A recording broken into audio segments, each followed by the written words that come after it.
नमस्कार, मेरा नाम वीरेंद्र कुमार। आप देख रहे हैं एग्जाम IQ यूट्यूब चैनल। आज हम चर्चा करेंगे वक्फ संशोधन विधेयक 2025। आखिर वक्फ संशोधन विधेयक 2025 क्या है, इसकी चर्चा भारत में इतनी अधिक मात्रा में क्यों की जा रही है। वक्फ संशोधन अधिनियम 2025 और कुछ नहीं है, एक प्रकार का एक संविधान में बनाया गया, जो संविधान में पहले 1995 में एक संशोधन किया गया, उसी को 2025 में फिर से संशोधन किया गया। उसी संशोधन के विरोध पर कई राज्यों में हिंसक प्रदर्शन हुए, जिसके कारण कई लोगों की जान भी गई। इस संशोधन की चर्चा इतने व्यापक पैमाने पर कैसे की जा रही, इसी की चर्चा हम अपने इस सेशन में जानेंगे। आखिर क्या है विवाद।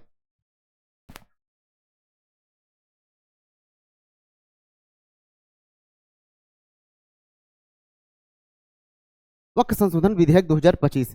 आखिर वक्फ संशोधन 2025 के बारे में हम एक समरी के रूप में सबसे पहले देखेंगे परिचय, फिर मुख्य संशोधन बिंदु, विधेयक पर विवाद और चर्चा, फिर प्रभाव, उसके बाद हम देखेंगे निष्कर्ष। सबसे पहले हम देखेंगे परिचय, आखिर वक्फ संशोधन विधेयक है क्या, फिर इसके मुख्य बिंदु देखेंगे, फिर विधेयक पर क्या क्या विवाद है और क्या क्या चर्चा है, फिर इसके हमारे समाज पर क्या प्रभाव पड़ेंगे, लास्ट में हम देखेंगे निष्कर्ष।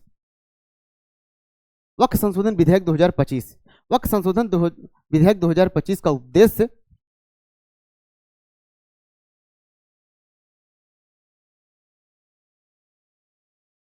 वक्फ संशोधन 2025 का उद्देश्य वक्फ अधिनियम 1995 में संशोधन करना है, ताकि वक्फ संपत्तियों के प्रबंधन में पारदर्शिता, दक्षता बढ़ाई जा सके। इस विधेयक में पंजीकरण प्रक्रिया में सुधार, वक्फ की संपत्तियों और अभिलेखों को डिजिटलीकरण करना और वक्फ बोर्डों की शक्ति में बदलाव करना आदि इस संशोधन में शामिल है। वक्फ संशोधन विधेयक 2025। वक्फ संशोधन विधेयक 2025 का उद्देश्य वक्फ की संपत्तियों के प्रबंधन, नियंत्रण और पंजीकरण में पारदर्शिता और जवाबदेही लाना है।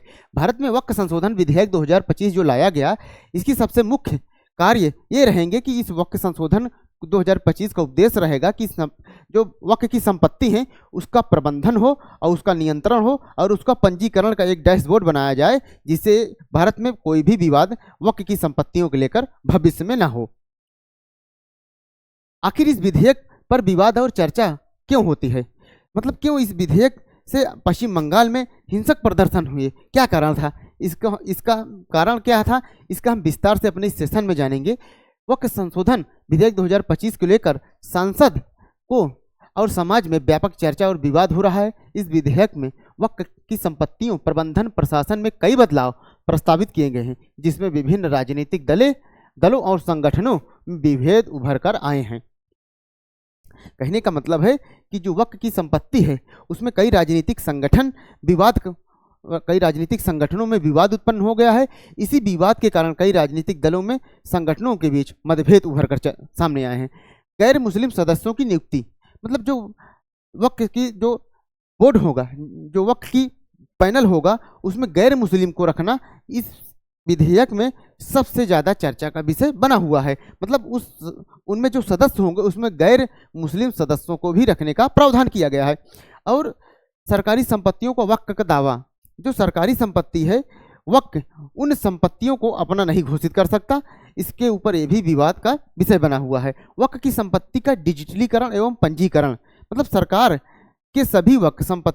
ने सभी वक्फ की संपत्तियों को डिजिटलीकरण के रूप में पंजीकृत कराने के लिए एक प्रस्ताव दिया है, जिससे कि वक्फ की संपत्तियों में पारदर्शिता बढ़ेगी और कुछ संगठनों का मानना है इससे प्रशासन का हस्तक्षेप बढ़ेगा। विपक्ष की आलोचना क्या है, विपक्ष का आरोप है कि यह विधेयक संविधान के अनुच्छेद 25 जो धार्मिक स्वतंत्रता के बारे में बताता है, जो भारत के अनुच्छेद 25 है वो अब एक धार्मिक अनुच्छेद के रूप में माना जाता है। इसमें भारत में जो अनुच्छेद 25 है वो धार्मिक स्वतंत्रता का अनुच्छेद है। उसमें ये बताया गया कि कोई भी लोग किसी भी धर्म को मानने के लिए जो है स्वतंत्र है, वो कोई भी धर्म मान सकते हैं। इसका प्रभाव हमारे समुदाय पर, हमारे समाज पर इसका क्या प्रभाव पड़ेगा।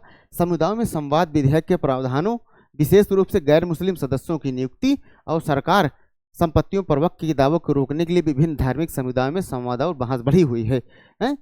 वक्फ बोर्ड की संरचना में भी बदलाव, गैर मुस्लिम सदस्यों को शामिल करने से वक्फ को बोर्डों की कार्यप्रणाली में विविधता आएगी। इससे कानूनी चुनौतियों भी उत्पन्न हो सकती हैं। विपक्ष की आलोचना क्या है? विपक्ष की दलील है कि इस विधेयक में संविधान के अनुच्छेद 25, जिसे धार्मिक स्वतंत्रता के रूप में जाना जाता है, उसका उल्लंघन हो रहा है और इसमें गैर मुस्लिम समुदाय के अधिकारों का हस्तक्षेप बताया जा रहा है।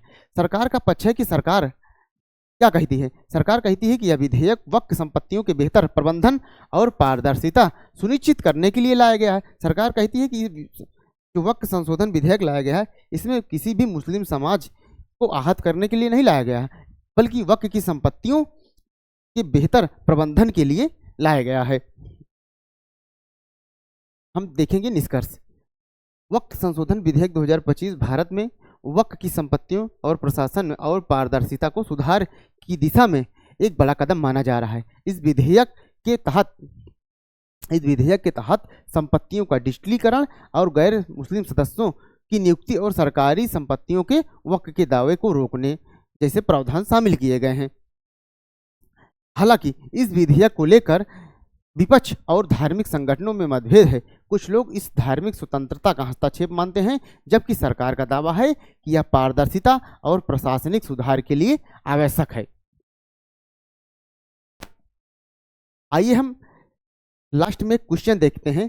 इस क्वेश्चन की जो है जवाब आप हमारे इस कमेंट बॉक्स में दे दीजिएगा। वक्फ संशोधन विधेयक 2025 पर आधारित प्रश्न है। वक्फ संशोधन विधेयक 2025 किसने पेश किया था? किरण रिजिजू जी, अमित शाह, पीयूष गोयल और अर्जुन राम मेघवाल। आप इसका उत्तर हमारे कमेंट बॉक्स में जरूर दीजिए। हम फिर मिले, जल्द ही आपसे फिर मुलाकात होगी। तब तक के लिए नमस्कार।